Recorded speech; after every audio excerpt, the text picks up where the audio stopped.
সারা রাত স্বপ্ন দেখি, সারা দিন স্বপ্ন দেখি। যেরকম আকাশ পৃথিবী দেখে, পৃথিবী আকাশ, একবার অন্ধকারে, একবার আলোর ছায়ায়, একবার কুয়াশা কাতর চোখে, একবার গধূলির ক্লান্ত রোদে। সারা রাত স্বপ্ন দেখি, সারা দিন স্বপ্ন দেখি। একখানি সুদূরের মুখ জ্বলে থাকে চেতনার নীলে। কে যেন বাদক সেই স্বপ্নের ভেতরে তোলে বিষাদের ধ্বনি। আঁকে সেই প্রিয় মুখে, সুদূরের মুখে বর্ণময় রঙিন বিষাদ। কবিতার শিরোনাম হে আমার বিষণ্ণ সুন্দর, কবি রুদ্র মোহাম্মদ শহীদুল্লাহ। কবিতার আংশিক পড়লাম। সবাইকে শুভ সকাল, আমন্ত্রণ সকাল 24-এ। আমরা সকলেই কম বেশি স্বপ্ন দেখি, আর সেই স্বপ্ন কিন্তু আমাদেরকে যে বাস্তবতায় আমরা থাকি সেখান থেকে কিন্তু আমাদেরকে একটা সত্যিকারের স্বপ্ন দেখার তাড়না তৈরি করে। আজ সোমবার 27 মাঘ 1431 বঙ্গাব্দ, 10 ফেব্রুয়ারি 2025 খ্রিস্টাব্দ। অনুষ্ঠান সঞ্চালনা করছি তাসনুভা মোহনা। গেল 2 দিন শ্রীমঙ্গলে দেশের সর্বনিম্ন তাপমাত্রা রেকর্ড করা হয়েছে। সূর্যের দেখা মিললেও কনকনে বাতাসে শীতের তীব্রতা কমছে না। শীত পরিস্থিতি জানাই চলুন, মৌলভীবাজার থেকে যুক্ত করছি সহকর্মী আব্দুর রবকে। রব, শুভ সকাল আপনাকে। শীতের পরিস্থিতি জানতে চাই মৌলভীবাজারে। আজ ঠান্ডা কতখানি এবং এই শীতে মৌলভীবাজারে জনজীবনের পরিস্থিতি কি? শুভ সকাল আপনাকে। আজকে মৌলভীবাজারের শ্রীমঙ্গলের তাপমাত্রা রেকর্ড করা হচ্ছে 11.1 ডিগ্রি সেলসিয়াস, যে তাপমাত্রা গত 2 দিন ছিল 8.5। মৌলভীবাজারে নদী সত্তর হয়ে গেছে এবং এই তাপমাত্রা সর্বনিম্ন তাপমাত্রার ফলে আসলে জনজীবনে একটা ভোগান্তি তৈরি হয়। আজকে 11.1 ডিগ্রি সেলসিয়াস, আজকেও অনেক শীত রয়েছে এবং শীত অনুভূত হচ্ছে এবং একদম কনকনে ঠান্ডা বাতাস রয়েছে। এবং এই শীতে আসলে সাধারণ যে মানুষ, দরিদ্র মানুষ, তারাই পড়ে বেশি, কারণ তারা খুব সকালে ভোর থেকে বের করতে হয় কাজের সন্ধানে। আমি যদি একটু দেখাই আমাদের যে মৌলভীবাজার শহরের চৌমনা এলাকা, এখানে আসলে বলা চলে এক ধরনের অস্থায়ী শ্রমিকের হাট, অর্থাৎ সকাল 6টা থেকে 8টা পর্যন্ত এখানে শ্রমিকরা আসেন এবং বিভিন্ন ধরনের কাজে মানুষ তাদেরকে নিয়ে যান। এবং এই নিয়ে যাওয়ার ফলে এখানে 500 থেকে 700 এরকম বিভিন্ন দামে যে আসলে শ্রমিকদের বিভিন্ন বাসা বাড়িতে এবং অন্যান্য জায়গায় আসলে কাজে নিয়ে যাওয়া হয় এবং এখান থেকে তারা আসলে যান কাজে। অনেক সময় দেখা যায় যে তারা কাজও পান না, কাজ না পেয়ে বাড়িতে খালি হাতে ফিরতে হয়, অর্থাৎ কোনো ধরনের মজুরি ছাড়া বা টাকা ছাড়া তারা বাড়িতে ফিরতে হয়। এবং বাস্তবিক করতে এই সময়ে যে দ্রব্যমূল্যের যে ঊর্ধ্বগতি, এই সময় তারা আসলে আমাদের জানিয়েছেন যে যদি 1 দিন বা 2 দিন কাজ না পান তাহলে তারা অনেক কষ্টে তাদের দিনাতিপাত করতে হয়। এমনিতে শীত পড়েছে, শীতের পর্যাপ্ত পোশাক তাদের নেই, দ্রব্যমূল্যের ঊর্ধ্বগতি, কাজ যদি না থাকে, এই পরিস্থিতিতে আসলে এই শ্রমজীবী মানুষ আসলে অনেকটা কষ্টে পড়েন এবং আসলে ভোগান্তিতে থাকেন। তো আসলে সব মিলিয়ে এই ছিল তাসনুভা মৌলভীবাজার থেকে আমার কাছে শীত পরিস্থিতি। রব, অসংখ্য ধন্যবাদ সাথে যুক্ত হবার জন্য। আব্দুর রব ছিলেন আমাদের সঙ্গে। মৌলভীবাজারের শীত সম্পর্কে জানাচ্ছিলাম আপনাদের। চলুন এবারে ছোট্ট করে আমাদের সংবাদ শিরোনামগুলো জানিয়ে দিই। পত্রিকায় ফিরছি, সমকাল দিয়ে শুরু করা যাক। সমকালে আজকে প্রধান সংবাদ শিরোনাম হচ্ছে অভিযানে গেলে নাকাল, উভয় সংকটে পুলিশ। সম্প্রতি বিভিন্ন অভিযানে গিয়ে শারীরিক ও মানসিক আক্রমণের শিকার হচ্ছে পুলিশ। ডেভিল হান্টে 24 ঘন্টায় গ্রেপ্তার 1308 জন। এক গাজীপুরেই অভিযানে গ্রেপ্তার হয়েছেন 81 জন। সংস্কার নির্বাচনের অন্তরায় হলে বাধা দেবে বিএনপি। ইসির সঙ্গে বৈঠক, প্রধান উপদেষ্টার সঙ্গে আলোচনা আজ। 119 সচিব সহ 764 সাবেক কর্মকর্তাকে ভূতাপেক্ষ পদোন্নতি। এবং স্বাধীনতার ঘোষণা, 7 মার্চের ভাষণ বাতিলের সুপারিশ। সংবিধান সংস্কার, 64টি অনুচ্ছেদে পরিবর্তন আনার প্রস্তাব, 4টি নতুন অনুচ্ছেদ যোগ করার সুপারিশ। এবারে পড়ছি দৈনিক প্রথম আলো। বিসিএস পরীক্ষা নিয়োগ ১.৫ বছরে শেষ করার সুপারিশ জনপ্রশাসন সংস্কার কমিশন। বিসিএস নিয়োগ প্রক্রিয়া শেষ করতে এখন সময় লাগছে ৩.৫ থেকে ৪.৫ বছর। কমিশন ১.৫ বছরে পুরো প্রক্রিয়া শেষ করতে বলেছে। প্রধানমন্ত্রীর প্রতি অনাস্থা দিতে পারবেন দলীয় সংসদ সদস্যরা। সংবিধান সংস্কার কমিশন। সংবিধানের ৭০ অনুচ্ছেদ নিয়ে বিতর্ক দীর্ঘদিনের, এটি সংশোধন সহ বেশ কিছু গুরুত্বপূর্ণ সুপারিশ করেছে সংস্কার কমিশন। গাজীপুরে শিক্ষার্থীদের উপর হামলার ঘটনায় মামলা, গ্রেপ্তার ৩৪। কানাডার নাগরিকত্ব রেখে WHO-তে যান সাইমা, আঞ্চলিক পরিচালক পদে ভোট। বিশ্ব স্বাস্থ্য সংস্থার আঞ্চলিক পরিচালক পদে সাইমার মনোনয়নের ক্ষেত্রে স্বজনপ্রীতির অভিযোগ উঠেছিল। এবার জানা গেল দ্বৈত নাগরিকত্বের কথা। এদিকে সচিবালয়ের দিকে ম্যাথস শিক্ষার্থীদের মিছিল, পুলিশের লাঠি পেটা, কেন্দ্রীয় শহীদ মিনারে অবস্থান। এবার পড়ছি দৈনিক কালের কণ্ঠ। রোজা ঘিরে পর্যাপ্ত পণ্য আমদানি। চট্টগ্রামে ভোগ্যপণ্যে বাজার ভরপুর, দামও কম। ভোজ্য তেলের ৩৫% বেশি আমদানি। ট্যারিফ কমিশনের সভা। বোতলজাত তেলের সরবরাহ বেড়েছে ২৫%। পাকিস্তানের সঙ্গে বাড়ছে বাণিজ্য, রপ্তানি বাড়ছে ভারতে, কমছে আমদানি। রেডিমিক্স কংক্রিট খাতে সম্পূরক শুল্ক প্রত্যাহার দাবি। এবং মে-জুনের মধ্যেই ইসি নির্বাচনে আয়োজনে পরিপূর্ণভাবে প্রস্তুত হবে সিইসির সঙ্গে বৈঠক শেষে নজরুল ইসলাম খান। চলুন ইত্তেফাক পড়া যাক। দৈনিক ইত্তেফাকে আজকে অনেকগুলো প্রধান সংবাদ শিরোনাম, তার মধ্যে গুরুত্বপূর্ণ একটি পড়ছে, সংস্কার প্রস্তাব নির্বাচনের অন্তরায় হলে বাধা দেবে বিএনপি। ইসির সঙ্গে বিএনপির স্থায়ী কমিটির ৩ সদস্যের বৈঠক। ব্যাংক ডাকাতদের আইনের আওতায় আনার নির্দেশ প্রধান উপদেষ্টার। আইন শৃঙ্খলা পরিস্থিতি পর্যবেক্ষণে কমান্ড সেন্টার চালু।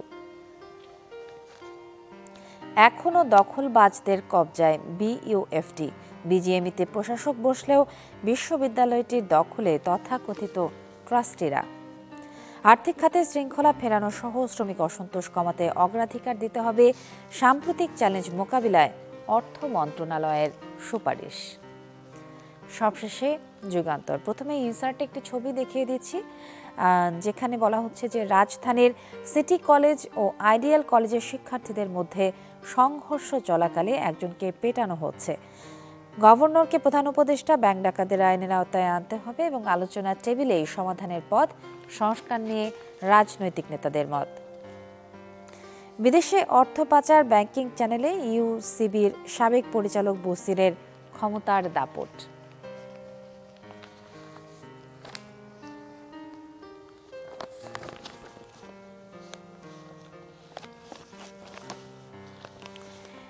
এবং পত্রিকার সর্বশেষ পৃষ্ঠায় যে শিরোনামটি করা হয়েছে, ৩০০ কোটি টাকার ফুল বাণিজ্য।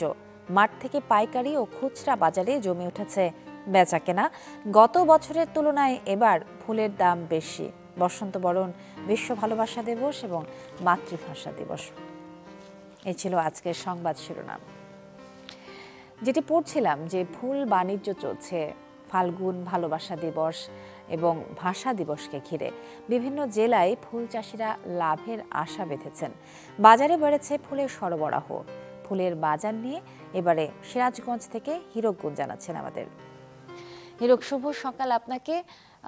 খুব সামনেই চলে এসেছে ফাল্গুন ভালোবাসা দিবস এবং আন্তর্জাতিক মাতৃভাষা দিবস, এবং ফেব্রুয়ারি মাস এলে এই দিবসগুলোকে কেন্দ্র করে ফুল বাণিজ্যটা অনেকটা চাঙ্গা হয়ে ওঠে। আপনি যেখানটায় আছেন সেখানকার ফুল বাণিজ্য সম্পর্কে আমাদেরকে আপডেট তথ্য দেবেন প্লিজ। আপনি যেমনটি বলছিলেন যে সামনে কিন্তু পহেলা ফাল্গুন বসন্ত উৎসব, বিশ্ব ভালোবাসা দিবস এবং আন্তর্জাতিক মাতৃভাষা দিবস। আসলে এই দিবস উপলক্ষে কিন্তু সিরাজগঞ্জের ফুলের বাজারও কিন্তু জমে উঠেছে, কারণ ঠিক এই দিবসগুলো আসলেই কিন্তু ফুল ব্যবসায়ীরা তারা কিন্তু তাদের সেই লাভের আশা করছে। ঠিক আমরা যদি একটু দেখাই যে দেখতে পারবেন যে সিরাজগঞ্জ শহরের আমরা দেখেছি যে ফুলের দোকানগুলো রয়েছে, যে ফুল চাষিরা রয়েছে, তারা কিন্তু আসলে এখন একটু অনেকটাই ব্যস্ত সময় পার করছে, কারণ সামনেই কিন্তু যে দিবস চলে এসেছে, সেই দিবস উপলক্ষে কিন্তু যারা ফুলের দোকানিরা তারা কিন্তু ইতিমধ্যেই তাদের যে প্রস্তুতি সেটি কিন্তু সেরে রেখেছে। যদি আপনারা যদি দেখায় দেখতে পাচ্ছেন যে আসলে এই প্রত্যেকটি দোকানেই আমরা দেখেছি যে বাহারি রঙের যে নানা ফুলের কিন্তু সমারোহ তারা প্রস্তুত করে রেখেছে, কারণ এই দিবসে তারা বিক্রির আশা করছে, কারণ সামনেই পহেলা ফাল্গুন, বসন্ত উৎসব, তারপরে আন্তর্জাতিক মাতৃভাষা দিবস। এই দিবসগুলো উপলক্ষে কিন্তু প্রতি বছরই আমরা যেটি দেখেছি যে সিরাজগঞ্জের যারা ফুল চাষি তারা কিন্তু তাদের যে বাগানের ফুল তারা কিন্তু সে বিক্রি করে থাকে, এবং এই সিরাজগঞ্জের শহরগুলোতে কিন্তু এখন শোভা পাচ্ছে নানা ফুলের। এবং এবারে ফুলের দামের কথা যদি একটু বলি, আসলে দাম কিন্তু অন্যান্য বছরের তুলনায় সে একই রকম রয়েছে, কারণ দোকানিরা যেটি বলছে যে এক একটি গোলাপ কিন্তু 10 থেকে 15 টাকা, এক একটি রজনীগন্ধা কিন্তু 8 থেকে 10 টাকা, সেখানে গাঁদা ফুলের যেটি রয়েছে মালা সেটি 40 থেকে 50 টাকা বিক্রি হচ্ছে। তবে তারা যেটি বলছে যে অন্যান্য বছর কিন্তু এক একটি দোকান তারা কিন্তু 80 থেকে প্রায় 1 লক্ষ টাকার কিন্তু তারা কেনা বেচা হয়ে থাকে। এবারও কিন্তু তারা আশা করছে যে এই দিবস পাশাপাশি যে অন্যান্য সারা বছরের ফুলের চাহিদা থাকলেও কিন্তু এই দিবসগুলোর উপরে কিন্তু তারা তাকিয়ে থাকে, এবং তারা আশা করছে যে তাদের এবার এই দিবস উপলক্ষে তাদের ফুলের ব্যবসা ভালোই হবে। তাসনুবা। যে হিরক, অসংখ্য ধন্যবাদ। সাথে থাকবেন প্লিজ। আপনার সঙ্গে যুক্ত করছি আরেকজনকে। আসছে দিবসকে ঘিরে যশোরের গদখালিতে ব্যস্ততা বেড়েছে ফুল চাষিদের। আরও খবর জানাবো, সরাসরি যোগ দিচ্ছেন তৌহিদুর রহমান। তৌহিদ, আপনাকে শুভ সকাল জানাই। যশোরে সারা বাংলাদেশে সব থেকে বেশি ফুল চাষ হয়ে থাকে। যেহেতু ফুলের চাহিদা এবং ফুলের বাণিজ্য দুটো বিষয় একটা আরেকটার সঙ্গে অঙ্গাঙ্গিভাবে জড়িত, সেই বিষয়টা সম্পর্কে জানতে চাই, যশোরে ফুলের বাজারে এখন কি অবস্থা, দরদাম কেমন? আপনি বলছেন যে সারা দেশের ফুলের বাজার, ফুলের সরবরাহ যশোর থেকে হয়ে থাকে, এবং এখন কিন্তু সারা এক সময় ছিল যে বিভিন্ন দিবসগুলোকে ঘিরে এই ফুলের বাজার চলতো আর কি, কিন্তু এখন সারা বছরই ফুলের উৎসব চলে, এবং ফুল একেবারেই প্রতিদিনের প্রয়োজনীয় বা উৎসবের অঙ্গ হিসেবে দাঁড়ানোর কারণে সারা বছর এখানে ব্যবসা চলে। তবে আগামী 14ই ফেব্রুয়ারি বসন্ত উৎসব এবং ভালোবাসা দিবসকে ঘিরে প্রস্তুতি চলছে এই বাজারে। সকাল থেকে আমরা দেখছি যে সরবরাহও যথেষ্ট আছে, এবং চন্দ্রমল্লিকা, জারবেরা, গোলাপ, গাঁদা সহ সব ধরনের ফুলই কিন্তু যথেষ্ট সরবরাহ আছে, এবং দামও কিন্তু আস্তে আস্তে বাড়ছে গত কয়েকদিনে। এখানে এসে আমি কৃষক এবং চাষিদের সাথে কথা তারা আমাদেরকে জানিয়েছেন, বা আমিও জানিয়ে রাখতে চাই, সেটা হলো যে এক সময় ছিল যে বিভিন্ন দিবসকে ঘিরে বেশ আগে থেকেই বেচা কেনা শুরু হয়ে যেত, কিন্তু যোগাযোগ ব্যবস্থার উন্নতির কারণে এখন মূলত ফুল যেহেতু সংরক্ষণ একটু কঠিন প্রক্রিয়া, সেই কারণে যাতায়াত ব্যবস্থার সুযোগ সৃষ্টি হয়। এখন আগের দুদিন মূলত ভালোবাসা দিবসের বেচা কেনাটি হয়ে থাকছে, সেই কারণে আজকেও ঠিক বাজারে চাপ সেইভাবে আসেনি। তারা মনে করছেন যে 14 তারিখের আগের দুদিন অর্থাৎ 12 এবং 13 তারিখে তারা যে মূল বেচা কেনা হবে। তৌহিদ, অসংখ্য ধন্যবাদ সাথে যুক্ত হওয়ার জন্য। সারা দেশে ফুল চাষিদের কথা জানাচ্ছিলাম, এবং সেই সঙ্গে জানাচ্ছিলাম ফুল বাণিজ্যের কথাও। যেহেতু আসছে দিবসকে কেন্দ্র করে এখন ফুলের বিষয়টাই সব থেকে বেশি চাঙ্গা হয়ে উঠেছে। চলুন এবার সকাল 24 থেকে ছোট্ট একটা বিরতি নেওয়া যাক, ফিরে এসে থাকছে অন্যান্য আয়োজন। আমন্ত্রণ আরও একবার সকাল 24-এ, সাথে আছি আমি তাসনুভা মোহনা। চলুন একটুখানি আবহাওয়ার দিকে চোখ বোলাই। গত 24 ঘন্টার আবহাওয়ার তথ্য জানাবো, সেই সঙ্গে জানিয়ে দিচ্ছি আজ সারাদিনের আবহাওয়ার পূর্বাভাস। ঢাকায় গেল 24 ঘন্টায় সর্বোচ্চ তাপমাত্রা শনাক্ত হয়েছে 27 ডিগ্রি সেলসিয়াস, সর্বনিম্ন তাপমাত্রা ছিল 16.2 ডিগ্রি সেলসিয়াস। রাজশাহীতে সর্বোচ্চ তাপমাত্রা 26.3, সর্বনিম্ন 10। রংপুরে সর্বোচ্চ তাপমাত্রা 25.6, সর্বনিম্ন 13। ময়মনসিংহে সর্বোচ্চ তাপমাত্রা শনাক্ত হয়েছে 25.1 ডিগ্রি সেলসিয়াস, সর্বনিম্ন তাপমাত্রা ছিল 13.6 ডিগ্রি সেলসিয়াস। সিলেটে গেল 24 ঘন্টায় সর্বোচ্চ তাপমাত্রা শনাক্ত হয়েছে 27.5 ডিগ্রি সেলসিয়াস, সর্বনিম্ন তাপমাত্রা ছিল 12.1 ডিগ্রি সেলসিয়াস। চট্টগ্রামে সর্বোচ্চ তাপমাত্রা 27, সর্বনিম্ন 14.5। খুলনায় সর্বোচ্চ তাপমাত্রা 27.5, সর্বনিম্ন 12.8। বরিশালে সর্বোচ্চ তাপমাত্রা শনাক্ত হয়েছিল 26.9 ডিগ্রি সেলসিয়াস, সর্বনিম্ন তাপমাত্রা 11.5 ডিগ্রি সেলসিয়াস। গেল 24 ঘন্টায় দেশের সর্বনিম্ন তাপমাত্রা শনাক্ত হয়েছে শ্রীমঙ্গলে 8.5 ডিগ্রি সেলসিয়াস, আর সর্বোচ্চ তাপমাত্রা ছিল টেকনাফে 31 ডিগ্রি সেলসিয়াস। আজ সারা দেশে দিন এবং রাতের তাপমাত্রা সামান্য বৃদ্ধি পেতে পারে। জানছিলাম আবহাওয়ার খবরাখবর। এবার একটু কৃষির দিকে নজর দেওয়া যাক। আলুর ফলন ভালো, যাচ্ছে বিদেশেও, তবুও হাসি নেই কৃষকের মুখে। দাম নিয়ে দুশ্চিন্তায় চাষিরা। আলু চাষিদের সাথে কথা শোনাতে জয়পুরহাট থেকে এবারে যুক্ত করছি সহকর্মী হারুনুর রশিদকে। হারুন, শুভ সকাল আপনাকে। আলুর ফলন ভালো হওয়াতেও যে আলুর চাষি যারা রয়েছে তারা যেহেতু ঠিকমতো দাম পাচ্ছেন না এবং হিমাগার নিয়েও একটা সংকট রয়েছে জানতে পেরেছি, সেই কারণে তারা খেতেই আলু নাকি নষ্ট করে দিচ্ছেন। এই কথার সত্যতা কতখানি?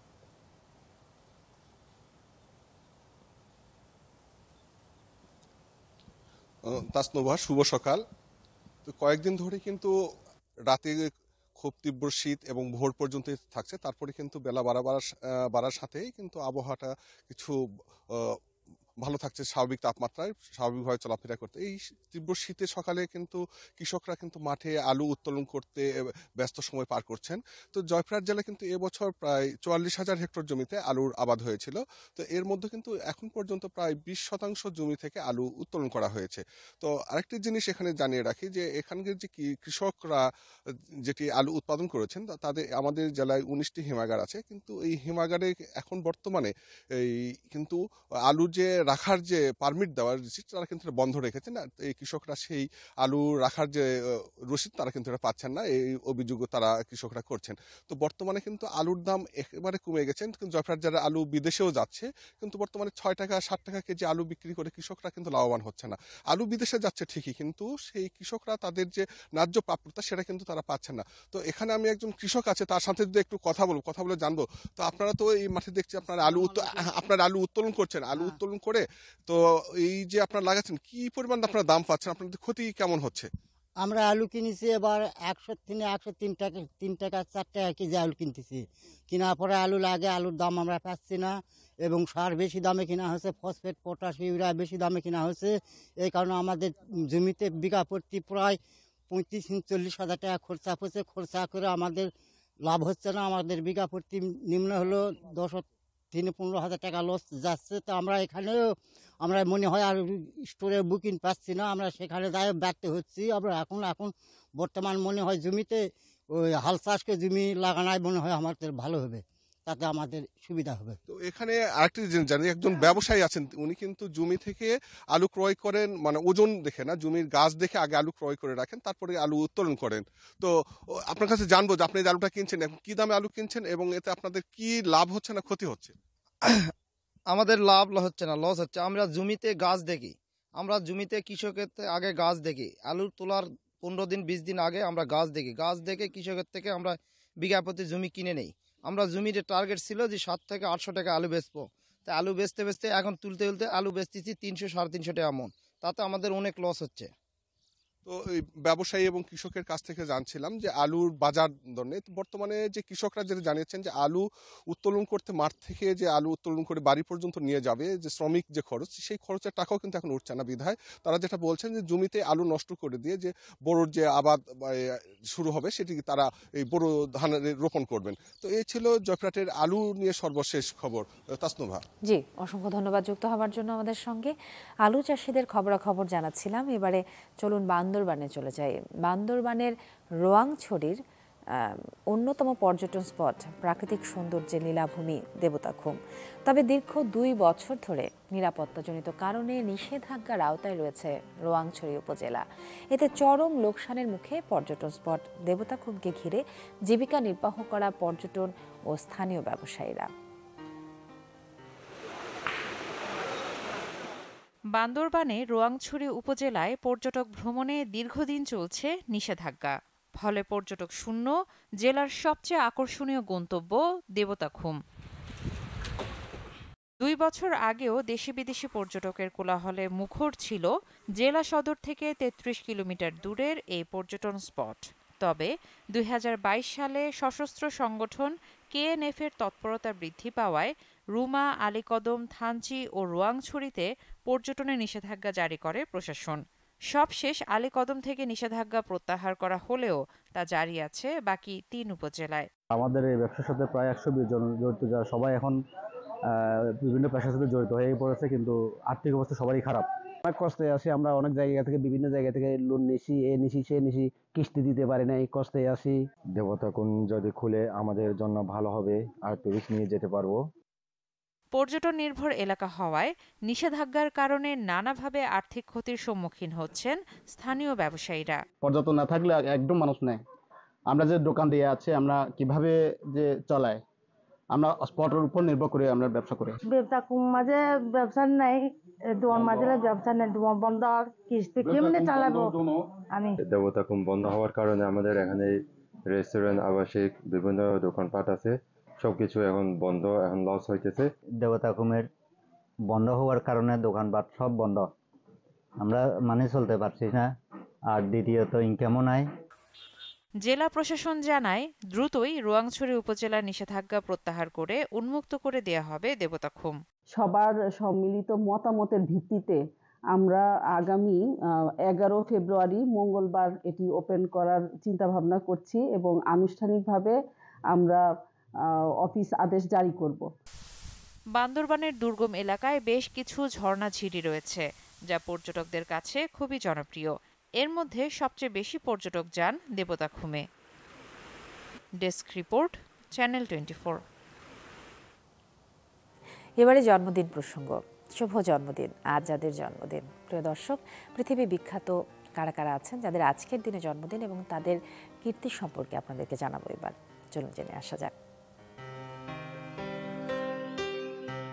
1847 সালের এই দিনে জন্মগ্রহণ করেন বাংলা সাহিত্যের উল্লেখযোগ্য কবি নবীনচন্দ্র সেন। বাংলা সাহিত্যের প্রধানতম কবি হিসেবে ও সংগঠক হিসেবেও তার ভূমিকা অনেক। তার প্রথম কবিতা কোনো এক বিধবা কামিনীর প্রতি তৎকালীন সময়ের অন্যতম শ্রেষ্ঠ পত্রিকা এডুকেশন গ্যাজেটে প্রথমবার প্রকাশিত হয়েছিল। 1897 সালের এই দিনে জন্মগ্রহণ করেন মার্কিন বিজ্ঞানী জন ফ্রাঙ্কলিন অ্যান্ডার্স। তাকে আধুনিক প্রতিষেধকের জনক বলা হয়। তিনি 1954 সালে চিকিৎসা বিজ্ঞানে নোবেল পুরস্কার লাভ করেন। 1942 সালের এই দিনে জন্মগ্রহণ করেন খ্যাতনামা ভারতীয় বাঙালি অভিনেত্রী মাধবী মুখোপাধ্যায়। তিনি বাংলা চলচ্চিত্র জগতে অন্যতম সেরা কিছু ছবিতে অভিনয় করেছেন। 1956 খ্রিস্টাব্দের টনসিল ছবিতে তিনি প্রথমবার মুখ্য ভূমিকায় অভিনয় করেন। 1960 সালে মৃণাল সেনের 22 শ্রাবণ, ঋত্বিক ঘটকের সুবর্ণরেখা ও সত্যজিৎ রায়ের মহানগর ছবিতেও অভিনয় করেন তিনি। 1967 সালের এই দিনে জন্মগ্রহণ করেন মার্কিন অভিনেত্রী লরা এলিজাবেথ ডার্ন। অভিনয় জীবনে তিনি একটি একাডেমি পুরস্কার, একটি এমি পুরস্কার ও 5টি গোল্ডেন গ্লোব পুরস্কার অর্জন করেছেন। 1973 সালে শিশুশিল্পী হিসেবে তার বড় পর্দায় অভিষেক। এরপর mask, smooth talk, blue velvet, wild at heart চলচ্চিত্রে অভিনয় করে খ্যাতি অর্জন করেন। আরও একবার জন্মদিনের শুভেচ্ছা জানিয়ে আজকের মতো শেষ করছি সকাল 24। দেশীয় এবং আন্তর্জাতিক নানা খবরে সাথে সকাল 24 প্রতিদিন। চোখ রাখুন চ্যানেল 24-এর পর্দায়। ভালো থাকুন সবাই, দেখা হবে আবারও। শুভ সকাল আরও একবার।